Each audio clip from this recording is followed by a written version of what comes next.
¿Cómo están amigos? Tengan ustedes muy pero muy buenos días, 9 de la mañana con 2 minutos. Sean bienvenidos y bienvenidas a Razones de Estado, el espacio donde analizamos la actualidad nacional e internacional con una mirada crítica y reflexiva. Para hablar de ello, como todas las mañanas, está con nosotros el doctor en comunicación y cientista político, don Percival Madero. Buenos días, don Percival Madero. Buenos días, Douglas. Gusto saludarte. El abrazo cordial y afectuoso de siempre para ti y particularmente para ustedes, distinguidos auditores y televidentes, que se cambian o vienen a este momento de la difusión de esta conversación, de estas reflexiones que hacemos todos los días acá en Razones de Estado. Algunos sé que llegan, escuchan y se van. Sería deseable de repente tenerlo siempre en nuestra audiencia, pero tenemos especialidades y se busca y se recoge y se persigue a, digamos, algunos programas y por eso cuentan con la nutrida confianza de ustedes. Hoy día el tema es un tema que se veía venir, que era una ola inmensa, que uno avisoraba en el horizonte respecto de estas, la parte final de estas mega reformas, la parte final en el Congreso, porque faltan otras batallas, de esta mega reforma que finalmente se aprueba en toda su dimensión, digamos, por el gobierno del presidente Castro. Para muchos, esto representa una enorme derrota, lo que nunca debió haber sido así. Es verdad que recién en diciembre pasado o en marzo, cuando inicia el gobierno del presidente Castro, ya llegaba al poder con un 58% de los votos.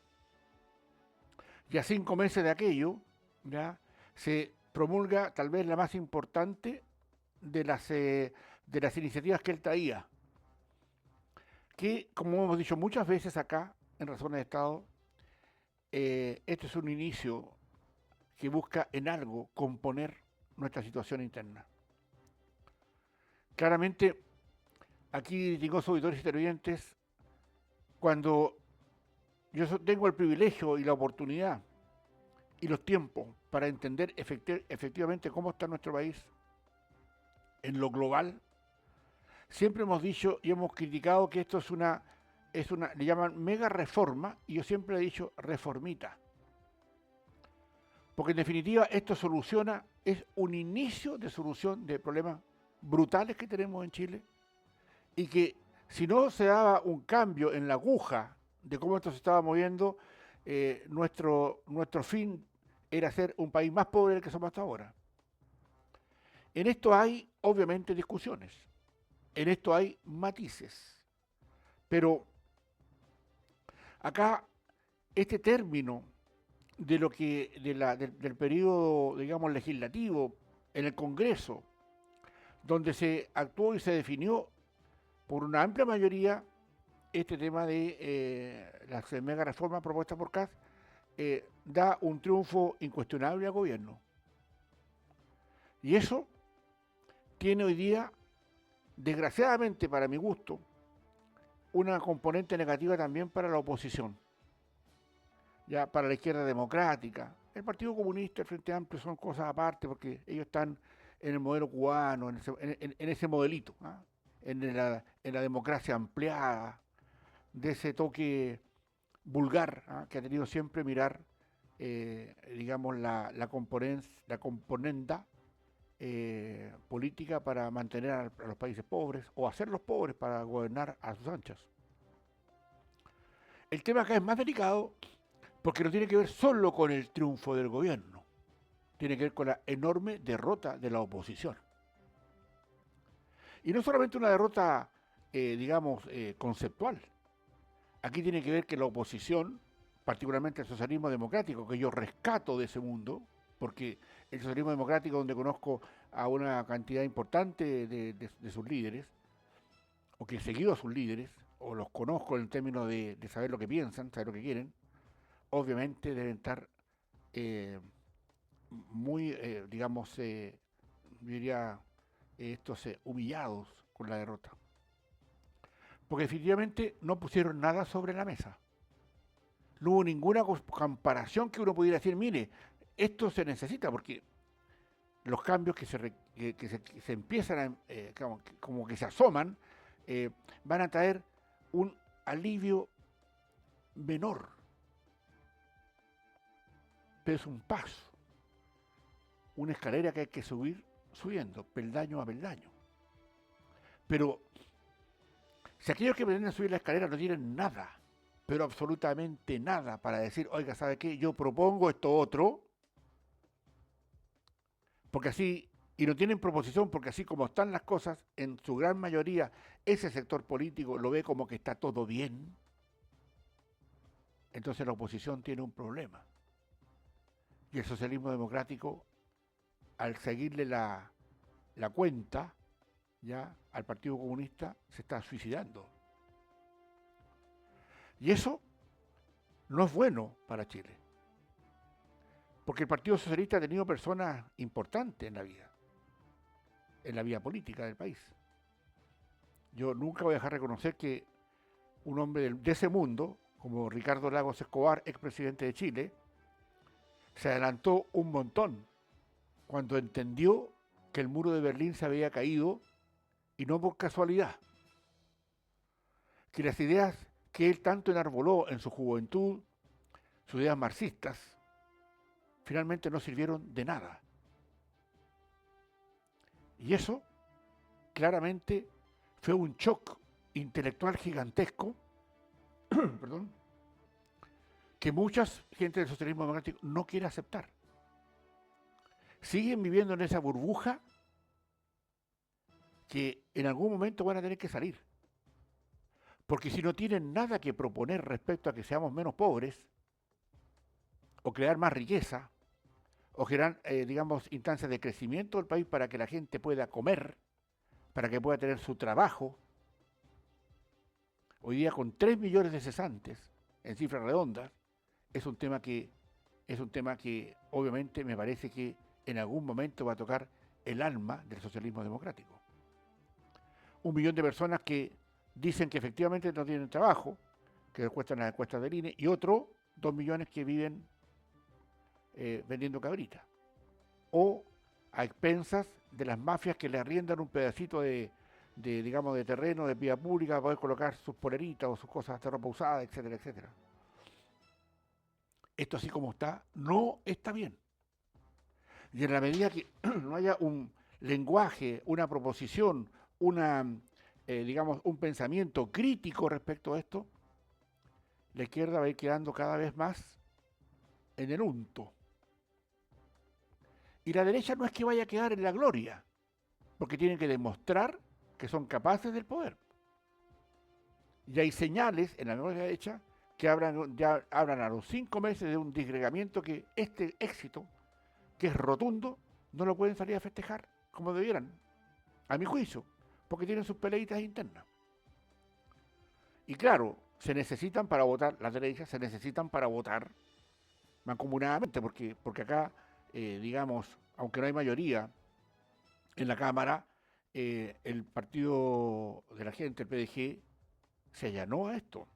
Negoció pañales, cosas así, pero se allanó. Y finalmente el único que saca la cara por una versión distinta, por una cosa, digamos, menor, es el senador Araya, el senador por Antofagasta, que me imagino que tiene que haber tenido alguna presión de sus alcaldes, de su sector, para que aprobaran lo que se aprobó ayer en la tarde en el Congreso, en el Senado de la República. Acá, distinguidos auditores y televidentes, esto hay que verlo no mirando el árbol, hay que verlo mirando el bosque. Porque claro, son escaramuzas, son cosas que uno se podría meter en la chica, en la mordida pequeña, no en la mordida del chihuahua, no en la mordida del Doberman, para entenderlo mejor, ¿verdad? Aquí lo que se trata es saber que sobre la mesa tienen que haber luego proposiciones. Porque aunque las izquierdas han comentado o han dicho que este es un gobierno de ultraderecha, permítame, yo no estoy de acuerdo con eso. Un gobierno de ultraderecha no tendría a un ministro radical, el ministro Campos, de la Concertación.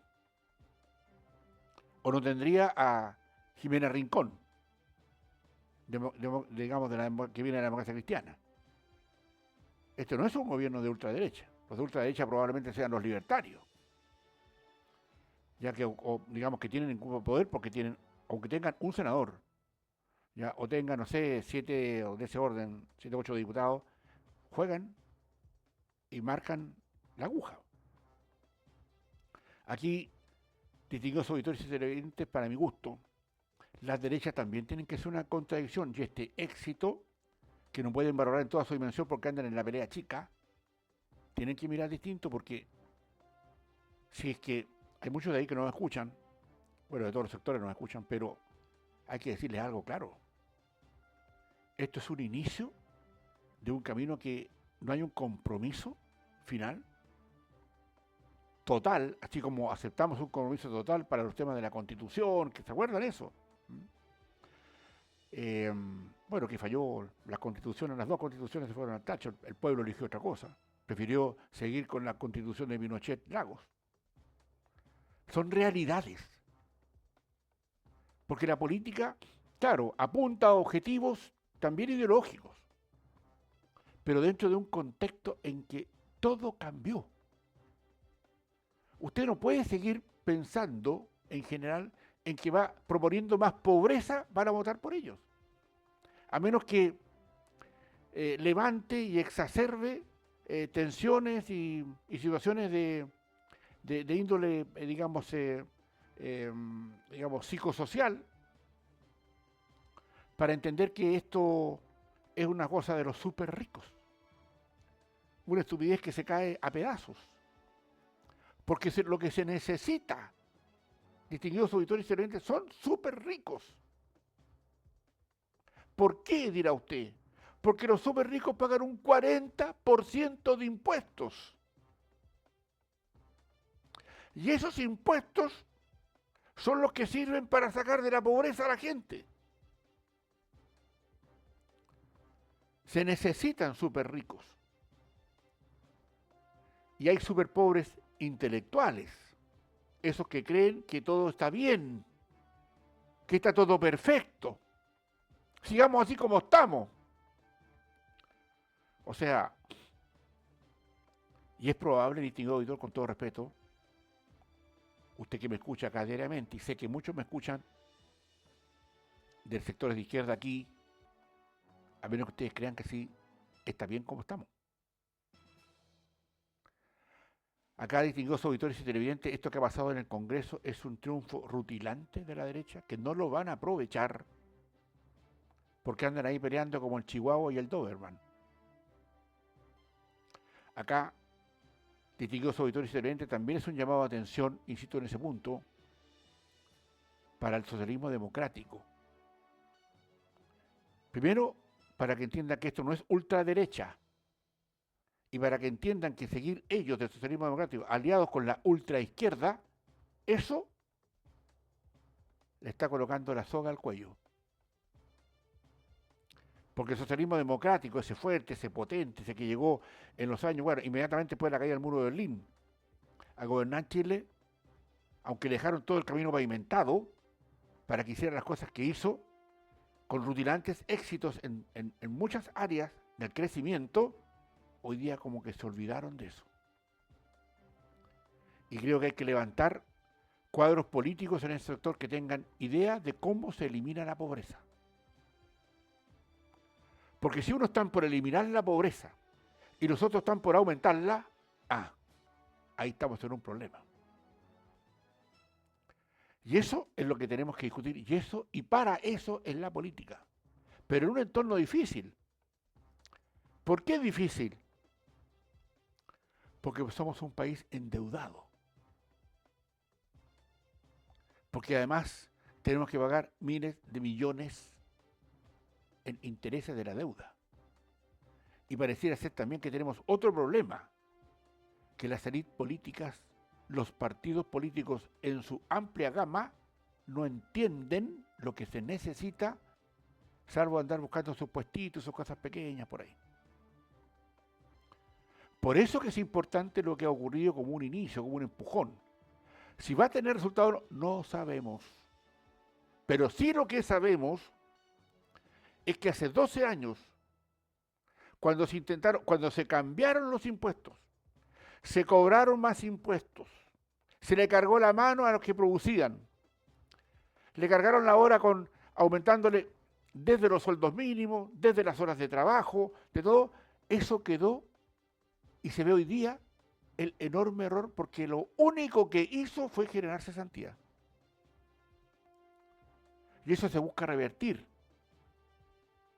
Porque no podemos decir que el cambio de las, el aumento de los impuestos que ocurrieron hace 12 años en el segundo gobierno de Bachelet trajeron una bonanza al país. Y eso es lo que hay que revisar y revisar con mucha atención. Porque esto de país chico y pobre, con instituciones hoy día de alguna manera prostituidas, Codelco, distinguidos auditores y televidentes, está prostituido. Tengo tantas ideas para sacar a Codelco de eso. Me gustaría, bueno, tenemos solamente la influencia de razones de Estado, que bueno, no determina, solamente lo que buscamos acá es generar, miradas y atenciones sobre cuestiones públicas. Pero por Dios que estamos mal. Estamos mal cuando los extraordinarios sueldos que pagamos en las empresas públicas nos dan el ancho. Estamos mal cuando se le siguen cargando impuestos, o se le van cargando impuestos a personas que dan trabajo.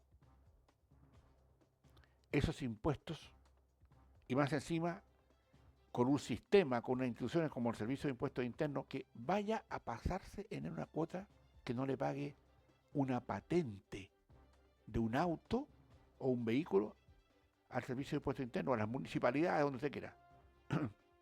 Le quitan el auto. Eso es. Vayan a pagar las contribuciones, que son pocos los que la pagan en Chile en todo caso. Le quitan la casa.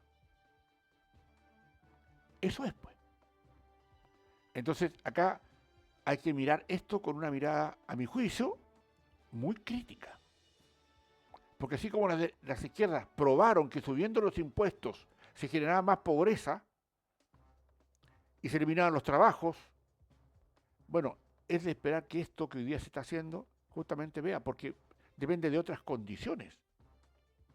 Las condiciones que impone el presidente Trump respecto a los aranceles son delicadas. Lo que tenemos que hacer en nuestras negociaciones con un país como China, que es una dictadura, donde no hay democracia, donde el trabajador no tiene ninguna posibilidad de defenderse, donde no tienen tribunales tribunales del trabajo, donde no tienen partidos políticos, donde no tienen medios de comunicación que puedan debatir o rebatir lo que están haciendo sus autoridades. Y eso es, pero igual negociamos, igual se respeta. En consecuencia, distinguidos auditores y televidentes, esto que ha pasado ayer en el Congreso genera una opción que hay que rescatar. Y los que están en ese sector, los de la derecha, tienen que, a mi juicio, cuidar si quieren que esto tenga un seguimiento, porque esto no se va a solucionar, pero el día del ñafle en 4 años. Kast, lo conozco, he conversado en varias oportunidades con él, no es Mandrake el mago. Y por supuesto que acá se requieren otras condiciones y otras situaciones que de alguna manera abran la perspectiva de que aquí, sí, particularmente el socialismo democrático, porque sabemos que el Partido Comunista, el Frente Amplio, va a buscar parecerse a Nicaragua, ya, o sea, está en otra, o sea, están en otra, ¿no? Pero ellos creen que eso es bueno. Están equivocados, pero bueno, en Chile se permite aquello.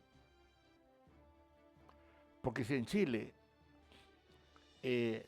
no permitiéramos que participaran en política aquellos que no quieren la democracia, le llaman democracia avanzada a los temas cubanos, eso para confundirnos.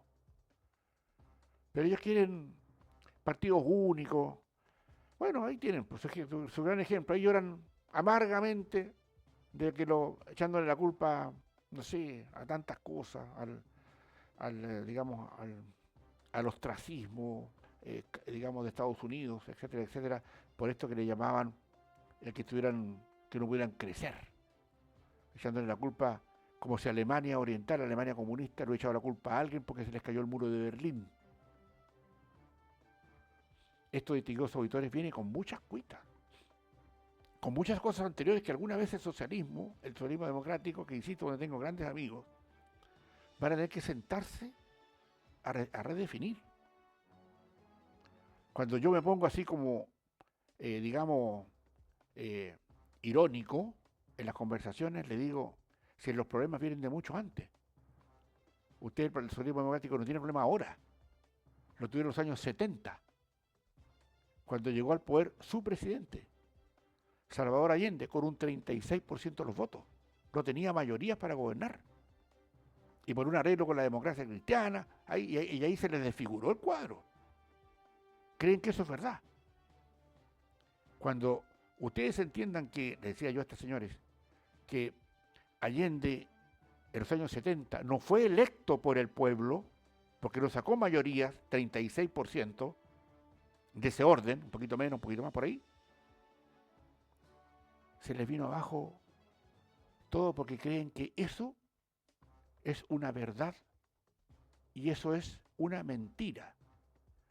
Llegaron al poder no con apoyo popular, llegaron con una componente en esos años de la democracia cristiana cuando existía la Guerra Fría. Y eso, para los historiadores, para los que saben de lo que estamos hablando hoy, lo van a entender mejor. Pero el socialismo tiene que hacer, a mi juicio, una abstracción profunda de qué significó creerse que Allende había ganado en las urnas. El mismo régimen se trató de proponer al pueblo con esta constitución que propuso la izquierda. ¿Y saben cuánto apoyó a esa? Un 38%. Eso fue.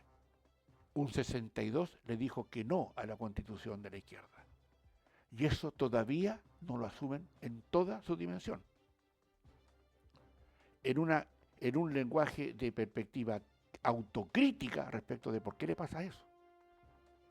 Pero si el día de hoy no vemos nada que diga, mira, la proposición de estas derechas es tal, pero la proposición de nosotros la izquierda es tal, bueno, no hay proposición de la izquierda. Por ahora. Porque si no la tienen luego, la debacle política que van a tener en los próximos años va a ser tremenda. Y no se dan cuenta. Y en las derechas todos desunidos es lo que más le podría convenir a una izquierda difusa, casi inexistente.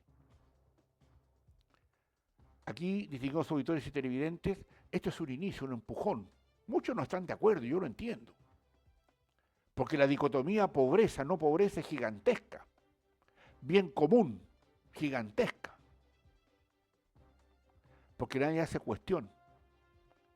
En el alma, en el discurso diario, partamos diciendo en este discurso, cuando hablan los gobernadores, algunos tienen mucha rabia, parte diciendo en su discurso, señores, les hablo desde una posición en que entiendo que pagamos 5.000 millones de dólares en intereses de la deuda, para que nos empecemos a ubicar.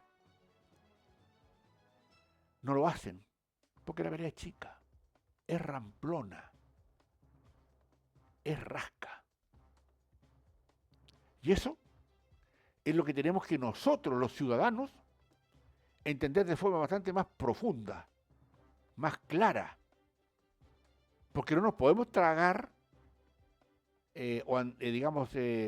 ruedas de carreta, o creer que esta cuestión no funciona, o esta cuestión no podría funcionar como los predicen algunos u otros. Para eso es la democracia. Para discutir proposiciones y por ponerlas al pueblo, a la ciudadanía, para que diga, ¿les gusta o no? Si les gusta, voten por esta. Si no les gusta, no voten por esta. Y así pasa. Un plan de CAS que podría tener muchas ambigüedades y ser una cosa muy menor de lo que se necesita, porque hay que empezar por algo, obtiene un 58% de aprobación. Esa es la democracia. Mañana no sabemos. Podría venir, no sé, tal vez Kaiser, tal vez Parisi, ¿ya? Tal vez Landerreche, ¿ya? Tal vez, no sé, Bodanovich, el alcalde de Maipú, y otros. Pero queremos ideas sobre la mesa, no queremos más verborrea. Por eso que esto que se ha iniciado ayer, un paso chiquitito, pero uno a la vez, va a dotar tal vez de una situación que hoy día se aplaude, para algunos se aborrece por otros, pero es la democracia. Y las mayorías siempre hablan. Y aunque las minorías hay que respetarlas siempre, también hay que hacer un llamado de atención, porque esas minorías tienen que empezar a proponer de cómo se mejora todo esto, al menos para que sepamos que exista algo, que hubo alguna neurona que funcionó y escribió. Pregúntenle por último a la inteligencia artificial. Un tema que puede ayudar mucho, sin duda. Distinguidos auditores y televidentes, de esta manera estamos terminando nuestro programa de hoy, miércoles 5 de agosto. Quiero invitarlos para mañana a otro Razones de Estado a esta misma hora, 9, 2 minutos, 9, 3 minutos por ahí, y agradeciéndoles su enorme sintonía. Y pedirles si nos quieren escuchar de nuevo, ahí está abierto, ahí está a su disposición. En las redes sociales, el YouTube, usted marca ahí Razones de Estado y puede volver a escuchar esto si así le parece bien. Por la atención dispensada, muchísimas gracias. Adelante, Douglas. Muchísimas gracias. Esas eran las palabras del doctor en comunicación y cientista político, don Percival Madero, para la jornada del día de hoy. Continúen en nuestra programación. Somos Madero FM, la Fuerza del Norte.